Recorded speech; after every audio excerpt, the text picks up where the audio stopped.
Tom. Yes. Hello. Thank you for Thank having me here. Could you tell me about who you are and about Kunstlab? Yeah. Well, Yeah. I'm Tom Yes. Kortbeek. I'm living in Arnhem, and we are here in Arnhem in my studio, Kunstlab Arnhem, or in English Art Laboratory. Yes. And what we're doing here, we're trying to combine science with art.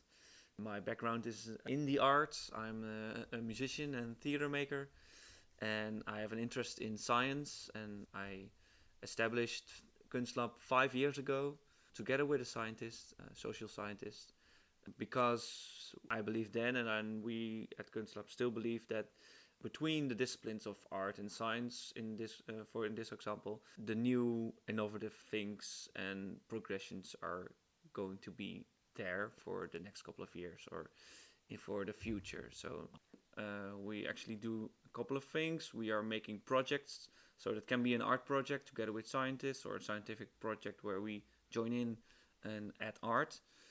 So that are more the autonomous projects. We also have an education program for younger children and a little bit older youth, but also for university students and also graduate students who want to learn more about working as a scientist with artists or vice versa. Yeah. So we have also a platform where we arrange meetings, meetups, but also have a residency program where people can work in our building. Yeah. Could you say it's about learning different ways to think about problem solving, for example? Yeah, and also the acknowledgement that sometimes you are in an environment where you can find solutions for problems that you will face tomorrow. Yes. So it is also the other way around. Mm-hmm. So most of the time in ordinary businesses, you have a problem and you think about a solution and you work towards that. But then you only come up with things you already know. And I think it's important that you create space for things that you don't know, and that you the serendipity, that you create spaces where serendipity can happen, so that you can find new solutions for new problems. Can you give us an example? Well, an example is, for example, the project that we did. It's a tactile orchestra. It's an art piece, and the main reason for creating that was because we wanted to make an art piece. So it became an art piece, and it is an interactive wall of fur, fake fur, and if you stroke it, then music will come out of it, and you can explore all kinds of musical lines, and together those lines will form a composition. The main thing is that you have to collaborate with different people to establish the whole composition. So, but we developed techniques for making that art piece that we found out were also useful to other sectors. So we came across a healthcare institution. They said, well, what you are making is perfect for us, and we are working with elderly with dementia. So we followed that path and have now also developed a series of products, and we call it Cozy, for elderly with dementia, to make them feel home again when they are living in a healthcare institution. So we found a solution for a problem we didn't know existed, and so we that's also the didn't look. And Yes. we also weren't looking for the solution of the healthcare environment. So we didn't want to solve that problem, but we were fascinated by other things. For me, it was collaboration and participation. How does it work? And can we give people more insight in how music really works? Were all kinds of things that I had back in my mind when I was making tactile orchestra. But along the way, we found out new solutions that were also helpful or useful for example, the healthcare. Cozy is the product. Cozy is a product. It's a small wearable device that you can cuddle, and when you cuddle it, then your favorite music will come out, or soothing environmental music, for example, Marketplace or the sounds from a forest. So it's comforting, but also energizing in a way, because the situation that there is in the Netherlands in healthcare institution that cares for people with dementia. They are living in groups of maybe 10 people in a shared living room, And well, there are most of the times 2 or 3 caretakers around. So, but they are working their ass off there. But still, people don't get not enough attention. And also, if it's a son or daughter from this mother or father who has dementia, you will visit your mother every afternoon, spend 3 hours a day, then still she's 21 hours of that day alone. So there's a big need for energizing or activating those people. And if you can get a feeling, can let them have the feeling that they're home again, this feeling of and music is a very important part of that, then it can be very helpful, and we want to play a role in that with our product. Yes, so this is a very clear example what art can do in combination with techniques, right? And with science. Yes. And you were talking about the importance of the combinations of science, art and technology. You have a clear vision about that, right? About how they are connected. So could you tell us about how techniques and art are connected? No, I think we all have the same purpose, mainly to improve or enhance our world that we are living in, because we are facing problems in every moment of our lives as a person, but also as a society. And we have to overcome those problems. So we have to work on that. We have to innovate. We have to envision things. And I think that we all have the same purpose, but we all play different roles. So if you look at art or science or technology, I see some kind of path that you have to walk and to work together with to achieve at the end an improvement. So for my example, I think it all starts with the arts. Of course, I'm from the arts. I think it all starts with the arts. Yes. Why? Why? Because I think art has the power to envision a new world or a new possibility. So it can imagine things. It can come up with new ideas. That the power of creation, maybe that's the word. Yeah. For science, the fact is the power of validation. So maybe the artist has come up with something. Maybe we can do it like this, and then the science has the power to say, okay, let's see if this will work. And then they rehearse it or repeat it a couple of times and think, yeah, it works, let's do this. And then the technicians of this world have the craftsmanship to really make it work. That the things that the scientists have proven to be working, of the vision that the artist created, is proven by the scientists, and now the technicians have the craftsmanship to really build this thing that was in first hand imagined by the artists. So I think this is a Is it connected always path. in this order? No, of course not, because you can also talk to someone else and they say it should be more like a triangle shape. Yeah. But I see it more like a path. And of course it's not a linear path, because it also has this iteration process of going back and going forward and do one step back. But the main point that I want to make is this common purpose and different roles. So the main goal is to improve society, to help in a way ourselves. And I think that we all have a function also as artists.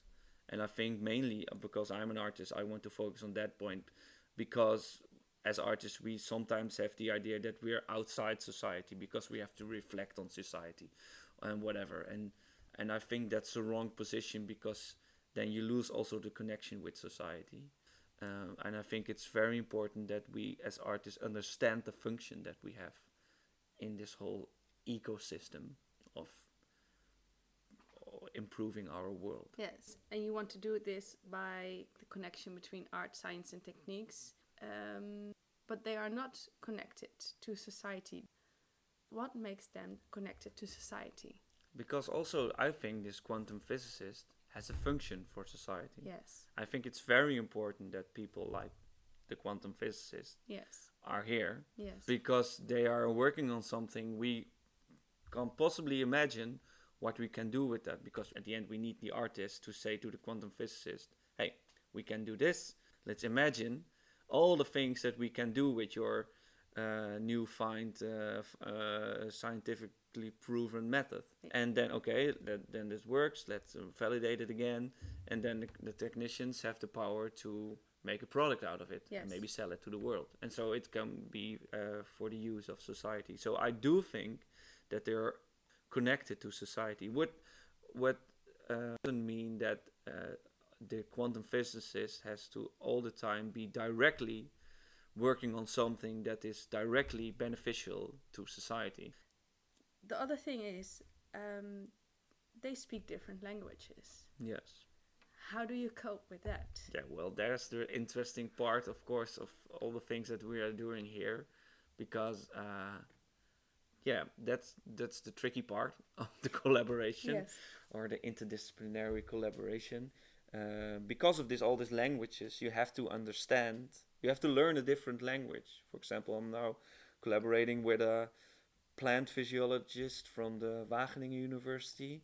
And he is a very intelligent guy, and he knows a lot about plant genes and hormones and all this kind of stuff. And he tells this in a very enthusiastic way about his work. And when he looks at a graphical display of all his data, then you see his eyes almost spreading the love for this data. Yes. And I found it fascinating, but then again, we are setting up some kind of making music out of his data, so it's a very interesting project. But we have to rearrange or arrange some kind of level playing field. We have to learn how we work, how we live, actually, so I have to join in his community, he has to join in my community, and so we have to level out and learn to speak our, or maybe create our own new common language to cooperate. And I think that's very interesting, of course, for this project alone, but also for other projects that cross borders. And I do think actually that it has to, this method of creating your own new language has to do that. You have to do it all the time. So there's no method that you can establish and then you don't have to think about it anymore. It's the thing that you have to recreate every time that you will work with another discipline. And sometimes when disciplines are more alike, it will be easier. So, for example, within the arts, it's most of the time far more easier than if you are a text-based actor to cooperate with a more musical-based actor, because you're both actors. So, but it's different, but it's easier to create your own new language. But it already gets more difficult when you are a dancer and a musician, because they both count, but the dancer counts until 8, and a musician, it depends. Sometimes he counts till 3, sometimes he counts till 5 or 6 or 8 or 4. So this is my experience, that this point can be very difficult. Well, we should count to 3, no, to 8. I always count no. And you can imagine that within the arts it's sometimes difficult. So when you make the next step from as an artist to already cooperate with someone from another entirely a different world, then it's far more difficult, but also more exciting, I think. There are a lot of potentials and pitfalls. You were talking about some of the pitfalls. Mm-hmm. The pitfalls. There are a lot of startups right now about art and science, and sometimes one of the disciplines is like a byproduct of the collaboration. For example, art is a byproduct of a collaboration between a scientist and an artist, or maybe science is like a gimmick in the artwork. Mm-hmm. How do you think about this kind of collaborations? I think they're all interesting. So all interesting.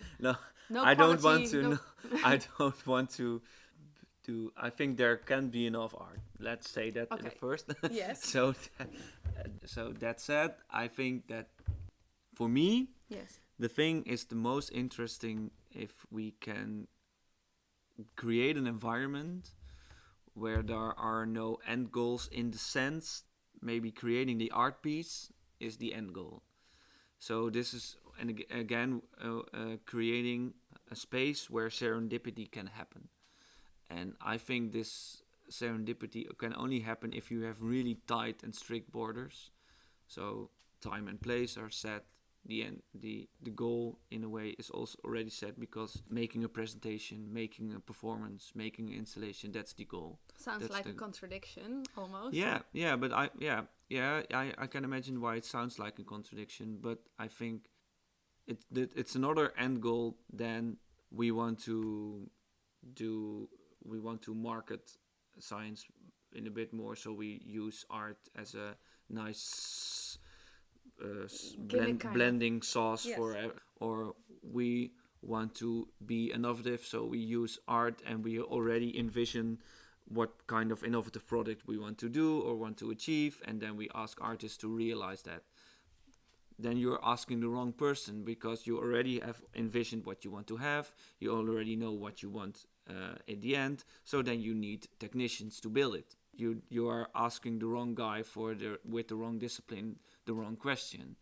In the way that I just said, these three functions, the artist is the imaginary guy, so he will come up with things that you don't expect or that you don't envision before. So, but if you already have all the things envisioned and ready to go, then you only need the technician to work it out. Yes. So what art projects are the most interesting? For me, I can only answer that question. That's for me, it's the most interesting that we have a clear goal. We want to make art, and also have a sharp mind to all the time reflect on what we are doing and say, hey, what we are doing now, is it not in a way a new technique what we are developing? Maybe we can use it in somewhere else. For example, we are developing this plant orchestra, and we are making use of the techniques that are available and methods that are available in the Wageningen University. But we were confronted by the fact that those methods were approximately 5,000 euro per plant, and we are using we want to use 60 plants, so it's 300k. It's far way out of a cultural budget. So we were confronted with this problem, and we're working on this technique and methods, and to recreate it in a way with open source methods. We were successful in that. So now we can create the same data, but for 100 times less. So for 50 euros. So for us, it's very useful. Yes. But that started the way of thinking within the university. And it was like, hey, if they can do this, if they can create the same data for a factor 100 less, yes, it's very beneficial for us also. So maybe we can develop a new project out of it, not for making art, but making an innovative measurement system.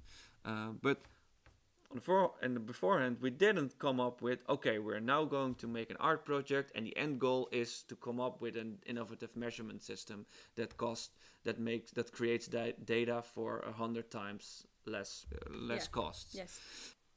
So if that was the question, then an artist is the wrong guy to making this project work, because you already know what you're going to end up with. So then you have to ask a technician. So, but the thing is, sorry, that I'm just thinking about your question again, is that I think that artists, the most interesting project is that you, when you ask people in their specific role.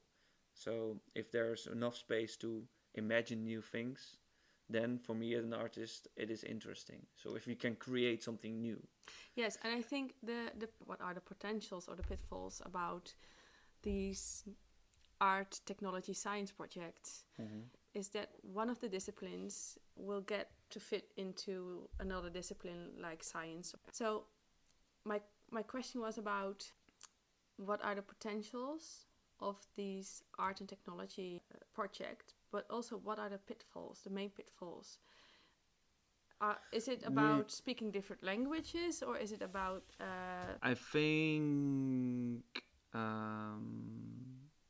well, the first thing that you said is that sometimes, for example, as an artist, you play a role in a scientific project, or vice versa, as a scientist, you play a smaller part in at the end, an art project. Yes.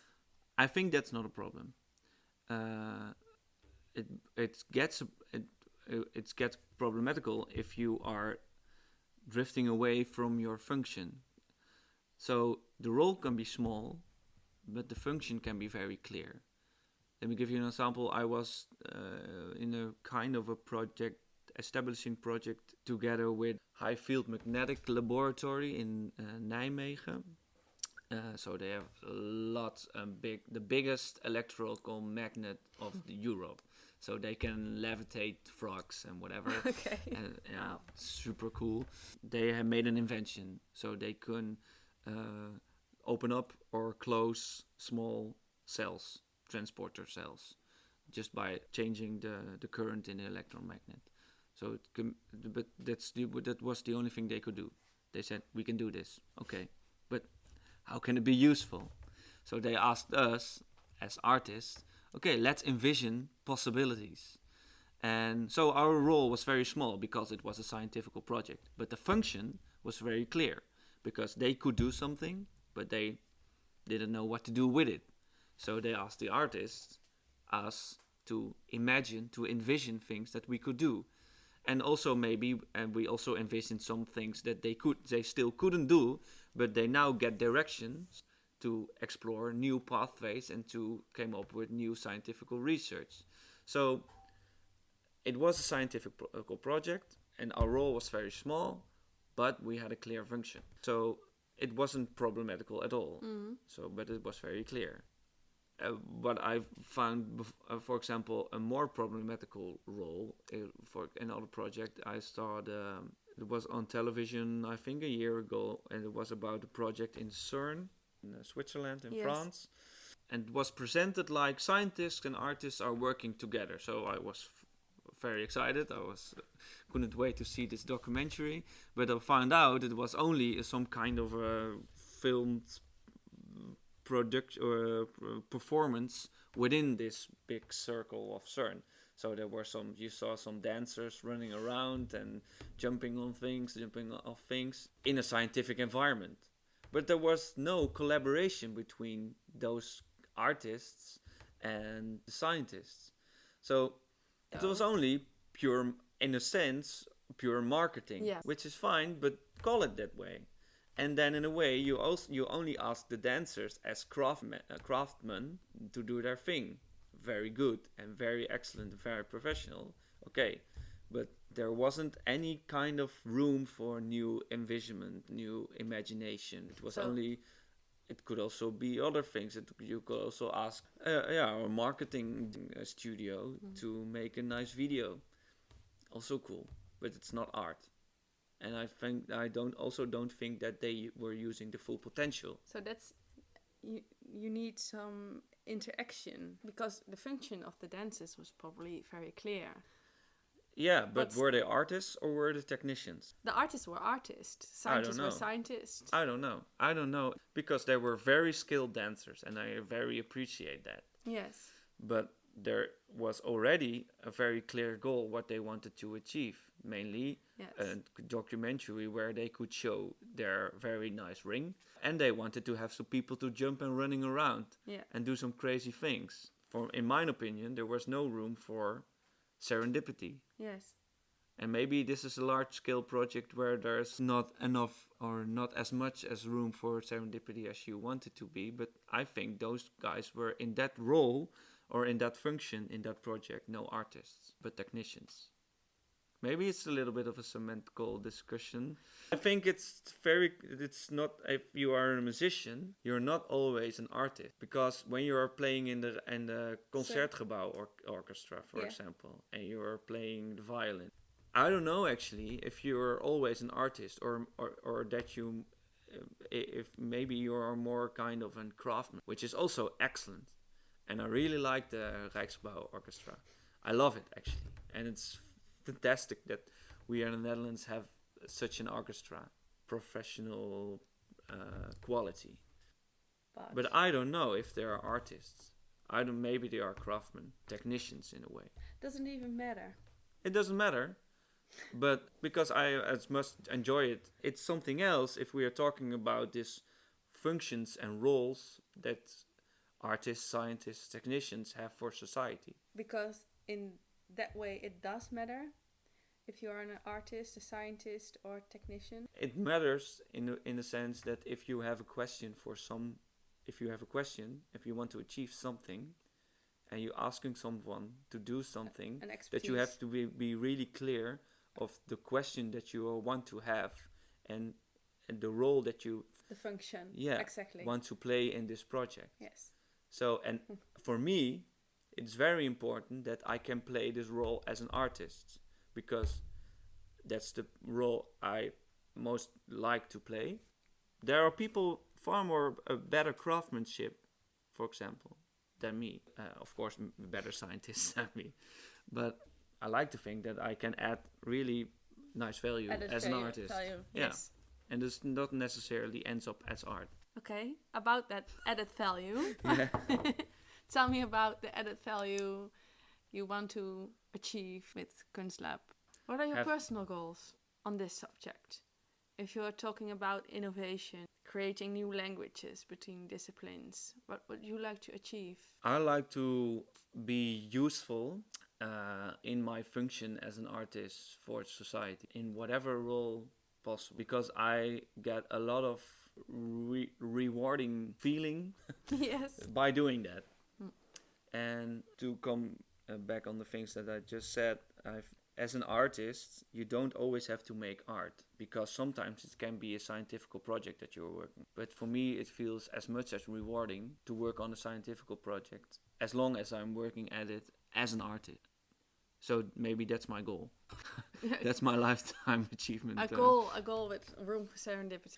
Yes, and and that I'm working on things where I can see that it's important and that it has to be done, because it's contributing in something I believe in. I think that's important. And I think, maybe that's at the end to say that what I want to achieve with Kunstlab, I think that Kunstlab is a vehicle or an organization to make these things possible for me, but hopefully also for a lot of other people. Thank you, Tom. All right. Okay.